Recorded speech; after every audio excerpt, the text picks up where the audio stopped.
Hello guys, मी Mayuri and welcome to my blog. तर after खूप दिवसांच्या कोकण ट्रिपनंतर माझा आज आहे वर्क फ्रॉम ऑफिस डे. जायची तर इच्छा नव्हती, पण जावं तर लागणार होतं. सो मी आली आहे माझ्या ऑफिसकडे. चलो आपको दिखाती हूँ क्या क्या होता है आज मेरे साथ. चलो. आणि हे बघा, मी आली माझ्या ऑफिसमध्ये, पण कोणीच नाही, कारण की मीच खूप लवकर आली आहे.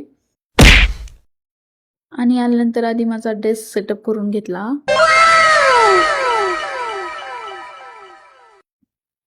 त्यानंतर मी गेले पाणी भरायला. पाणी भरलं, मी परत डेस्कवर येऊन बसले. काय करू ते समजत नव्हतं. सो बिईंग कन्फ्यूज असल्यामुळे मी नोट्स लिहायला घेतल्या. प्लॅनिंग केलं आज दिवस परत काय करायचं. त्यानंतर मी गेले खाली, चहा घेतला, क्योंकि चहा से मेरी दिमाग की बत्ती जलेगी और जल गई. Now I am starting to work. आणि थोडंफार काम केलं. 2-3 प्रोजेक्ट्सची कामं होती, क्योंकि मी लिव्हर असल्यामुळे ती तशीच पेंडिंग होती. त्यानंतर ती केली, कॉल अटेंड केला. नंतर लंचला गेलो. आफ्टर लंच खाली आलो. खाली उसाचा रस घ्यायचा होता, क्योंकि आमचे पोस्ट लंच रिच्युअल्स असतात. सो आम्ही रस घेतला. त्यानंतर पार्किंगमध्ये आलो शतपावली करण्यासाठी. तर आलो होतो शतपावली करण्यासाठी, बट जस्ट बाय थिंग्स सगळ्या गाड्या बघितल्या. त्यानंतर वरती आलो, थोडंफार काम केलं.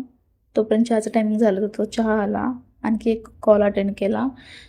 कॉल अटेंड करत करत माझं लॉगआउटचं टायमिंग झालं होतं. सो मी लॉगआउटही केलं आणि फायनली मी ऑफिसमधून घरी जाण्यासाठी निघाले. इट्स ऑलमोस्ट 5:30 बस भेटेल असं होणारच नाही.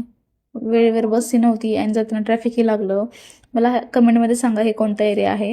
अँड फायनली मी 7 पर्यंत रूममध्ये पोहोचले. And that is for today's vlog. Thank you for watching. Bye.